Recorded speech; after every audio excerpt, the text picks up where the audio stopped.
360 de volta do intervalo e de volta com uma apuração do Yuri Pita. No Rio Grande do Sul, Porto Alegre definiu que o 8 de janeiro, marcado pela depredação dos prédios públicos em Brasília por criminosos, será conhecido como Dia do Patriota. É com ele.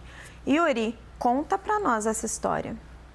Ô Raquel, agora sim, estou aqui no telão. Essa história ela é longa, mas é uma história curiosa. O que aconteceu? Um vereador, no dia 15 de março, decidiu propor que Porto Alegre deveria celebrar o Dia Municipal do Patriota. E, na hora de apresentar a proposição, escolheu nada menos do que o 8 de janeiro. Não preciso dizer o que aconteceu no dia 8 de janeiro. Todo brasileiro sabe que houve a destruição da sede dos três poderes lá em Brasília. Acontece que esse projeto é um projeto de decreto legislativo, é um projeto de menor monta, assim, que os vereadores acabam passando meio batido, os outros vereadores. E isso passou por 3 comissões durante 3 meses na Câmara Municipal de Porto Alegre, até que no dia 12 de junho, sem nenhuma objeção nessas comissões, um ou outro vereador até se posicionou contra, os vereadores da esquerda, mas esse projeto foi enviado para análise da Prefeitura de Porto Alegre, do Poder Executivo, ou seja, a Câmara Municipal aprovou sem ter passado em plenário, apenas por essas comissões temáticas. Uma delas, a de Constituição e Justiça, que verifica a legalidade, e as outras 2, inclusive de Esporte, Lazer e Cultura, e uma outra de Direitos Humanos, para ver o nível da coisa, e foi para o Executivo. A Prefeitura tem um prazo de 15 dias para sancionar a lei, vetar ou silenciar. Foi o caminho que o prefeito Sebastião Melo adotou, silenciou sobre esta lei que institui o Dia do Patriota e uma outra lei que falava do 8 de janeiro como Dia de Defesa da Democracia. Acabou que as 2 leis acabaram promulgadas ao mesmo tempo, só que esta do Dia do Patriota, pela coincidência, por tratar do dia 8 de janeiro, em que destruíram as sedes dos 3 poderes, ser tratado como um dia de defesa do patriotismo, acabou gerando muita polêmica. E ainda tem uma cereja do bolo nessa história, que o vereador que propôs esta lei, chama-se Alexandre Bobadra, ele foi cassado pelo Tribunal Regional Eleitoral nesta semana, agora de agosto, por questões ali de abuso de poder econômico relacionados ao seu antigo partido. Ele era do PSL e hoje ele está no PL. Acontece que essas leis, quando a Prefeitura não se manifestou, o presidente da Câmara Municipal tem que promulgar automaticamente. Foi o que o presidente da Câmara, o vereador Hamilton Sosmaier, fez. Automaticamente ele teve que promulgar esta lei e fez isso em julho. Mas já há agora, no mês de agosto, já há proposições de pelo menos 2 vereadores, falei com uma delas, a vereadora Karen Santos do PSOL, para revogar este dia 8 de janeiro como Dia do Patriota. O presidente da Câmara disse que o clima político é para que aconteça isso, mas precisou a Câmara Municipal de Porto Alegre, a cidade de Porto Alegre como um todo, passar por esse constrangimento.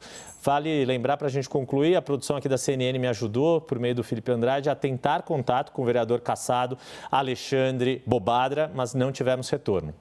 A lei está valendo, então. Existe uma tentativa de um dos deputados do PSOL de revogá-la. Uma vereadora, é isso? E a expectativa, vereador, perdão. E a expectativa é que ela seja revogada pela mesma Câmara que a aprovou. É isso? Exato. Agora os vereadores acabam ficando mais atentos diante da polêmica que o caso tomou.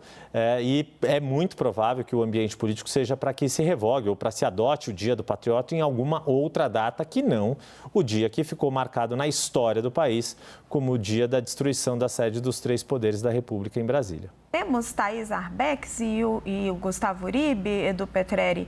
Gustavo Uribe, essa história ela chega a ser cômica, né? Se não fosse trágica. Assim, o Yuri está contando que meio que, escapou. Assim, passou ali por todo mundo e aprovaram o 8 de janeiro como Dia do Patriota em Porto Alegre. É um escárnio. Primeiro, que deveria ser o dia, talvez, dos vândalos ou dos golpistas fracassados que não conseguiram fazer um golpe no país. E, por outro lado, o relapso dos vereadores, que acabam não levando a sério o cargo a que foram eleitos e que ganham dinheiro público para isso e deixam passar alguns projetos de lei. Tomara que seja revogado, porque seria uma vergonha para Porto Alegre instituir essa data num dia que é uma mancha na democracia brasileira, que deve ser lembrado por realmente ter sido uma tentativa de um atentado à democracia brasileira e não algo a se comemorar. Thaís, se por acaso não for revogado, a Câmara de Porto Alegre ela é soberana ou tem algo que outras instituições, como o Judiciário ou o Executivo Federal, possam fazer? Eita, que pergunta difícil. Não sei esse caminho jurídico, mas imagino que os deputados possam recorrer ao Judiciário, sim, caso não haja revogação. Imagino que seja no mesmo parâmetro que acontece em relação ao Congresso Nacional. Quando não se consegue resolver a questão no âmbito do Legislativo, os deputados acionam os vereadores, no caso, né? Os vereadores. Mas eu estou fazendo a referência ao Congresso Nacional, dizendo que eles acionam o Supremo Tribunal Federal. Imagino que no caso da Câmara, eles também tenham uma opção de acionar o Judiciário, caso eles não consigam desfazer no âmbito do Legislativo essa decisão.